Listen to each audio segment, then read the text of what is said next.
If you grew up in Britain before 1990, you know this sound.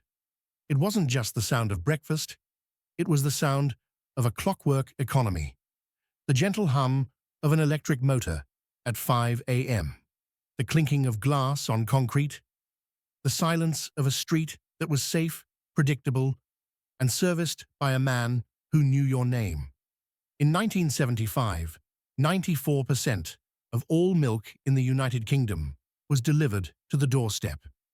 The man driving that float wasn't just a delivery driver. He was a small business owner. He was a franchisee. He had a mortgage that he could actually pay, a pension that was actually secure, and a monopoly on your street. Today, that number has collapsed to less than 3%. The electric hum is gone, replaced by the roaring engines of supermarket delivery vans and the chaotic scramble of the gig economy. The job that once supported a family on a single income has vanished.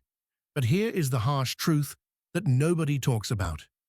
The milkman didn't just fade away because of progress. He was assassinated. He was pushed out by a deliberate dismantling of the working-class economy. In the next few minutes, we are going to dive deep into the 1960s and 70s. We will look at the balance sheet of a 1974 milk round to see exactly how much money these men were making. And we will uncover the 3 specific assassins killed the most reliable job in British history. But first, we have to go back to a time when your front door was the center of your economic world. To understand what we lost, we have to understand the sheer power of the milk round in the 1960s.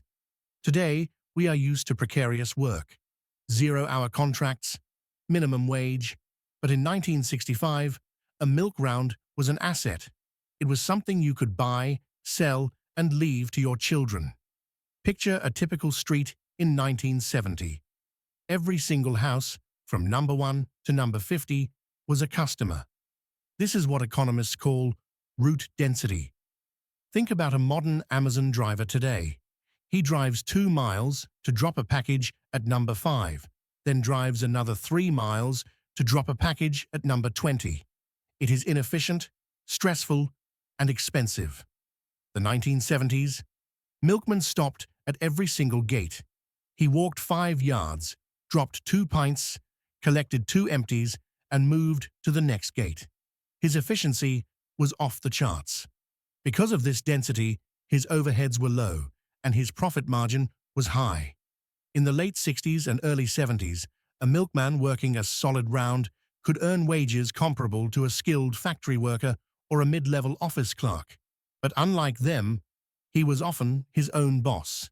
He was an independent merchant. And because the housing market in the 60s and 70s was actually functional, that wage went a long way. A milkman in 1968 could buy a 3-bedroom semi-detached house on his single income. He could afford a car. He could take the family to the seaside for 2 weeks in the summer. It sounds like a fantasy today, doesn't it? A delivery driver buying a house. But this was the reality of the pre-1980s economy. It was an economy built on stability, not just speed. But the real secret to his security wasn't just his hard work. It was a government-backed shield called the Milk Marketing Board. This is the part of the story that modern economists hate to admit. The reason the 1960s milkman was secure was because the free market wasn't allowed to crush him. Established in 1933, the Milk Marketing Board guaranteed that farmers got a fair price for their milk, and it kept the supply chain stable. It meant that giant corporations couldn't just come in, undercut the prices, and destroy the local dairies. It was a protected system. It prioritized the stability of the British farmer and the British worker over the profits of shareholders. Because of this stability, the milkman became the unassigned social worker of Britain. In the 1970s, if Mrs. Miggins at number 42 didn't take her milk in by 10 a.m., the milkman didn't just drive past. He stopped. He knocked. He looked through the window. He held the spare keys for half the street. He was the community safety net. So, we had an efficient, profitable, and socially vital system. We had a circular economy where glass bottles were reused 50 times. We had secure jobs. So why did we break it? Who decided that this system had to die? The first assassin was a piece of technology we take for granted today. But in the 1960s, it was the enemy of the daily delivery, the refrigerator. In the 1950s and early 60s, the British kitchen had a limitation: the larder. Most working-class homes didn't have refrigerators. If they did, they were tiny ice boxes that could barely hold a block of butter and some meat. Milk spoils. This biological fact was the milkman's job security. You needed him to come every day because you physically couldn't store a week's worth of milk. The limitations of technology guaranteed his employment. But as we moved through the 1960s, the white goods revolution began. Fridges became cheaper, they became larger. By 1970, 60% of households had a fridge. By 1980, it was nearly everyone. Suddenly, the daily delivery wasn't a biological necessity. It was just a service. You could buy 3 days' worth of milk and keep it fresh. The tether that bound the customer to the milkman began to fray. But here is the important part. The fridge alone didn't kill him. People liked their milkman. They liked the fresh taste of glass-bottled milk. The milkman could have survived the fridge. What he couldn't survive was the second assassin. The assassin that changed the very shape of the product. The plastic. If you look at a 1970s glass pint bottle, you are looking at an economic miracle. It is heavy, it is fragile, but it represents a circular economy. The dairy owned the bottle.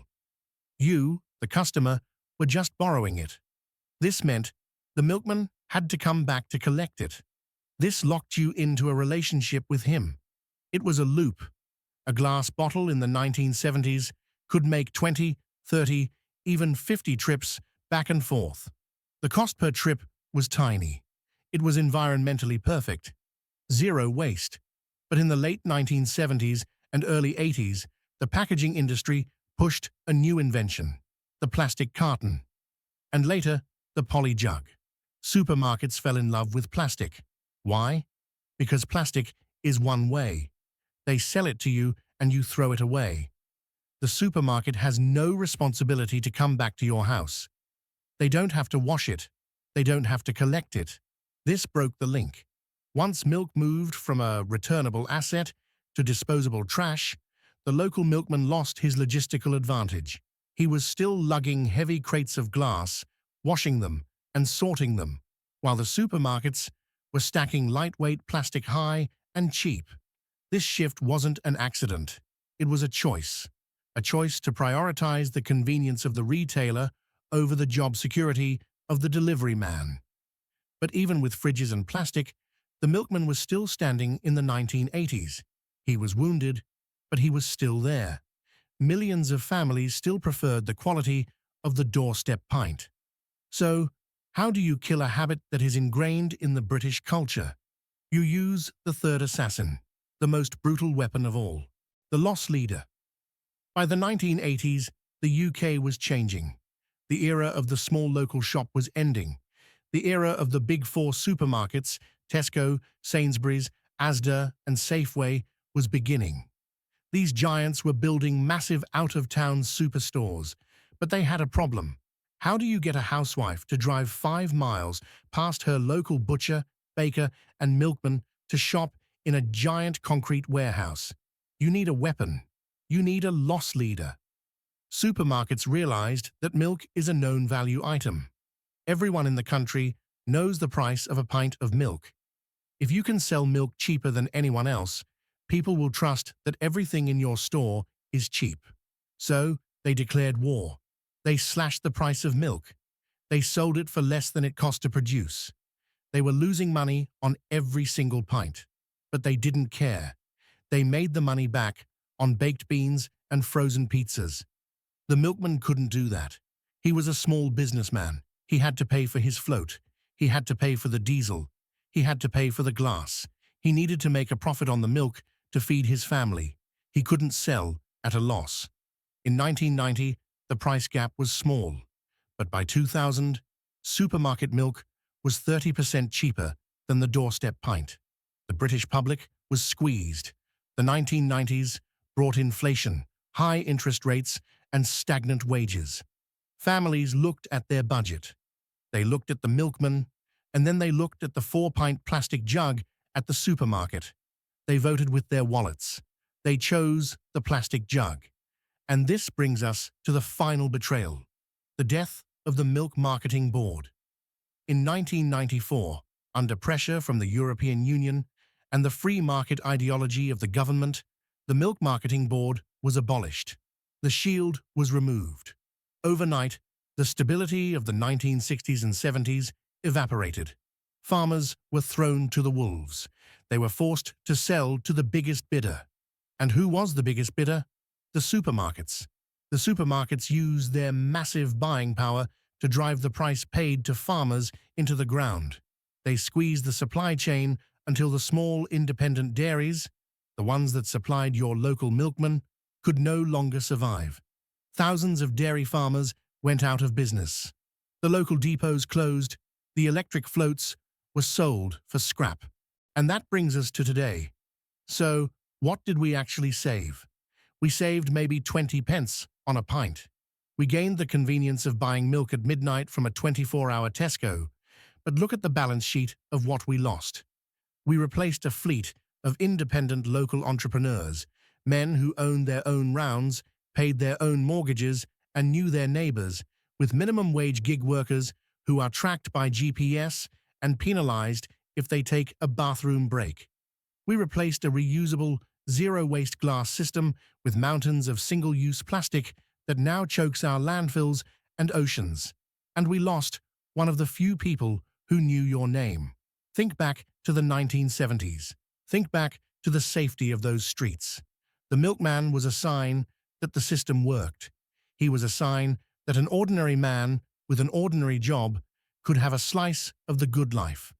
When he vanished, that guarantee vanished with him.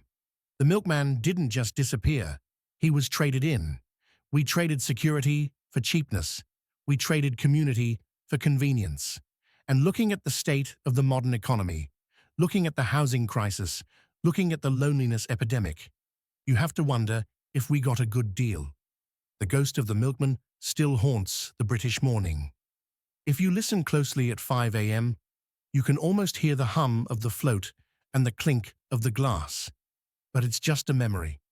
If you remember the sound of the morning float, or if your family had a milk round back in the golden days, tell me your story in the comments below.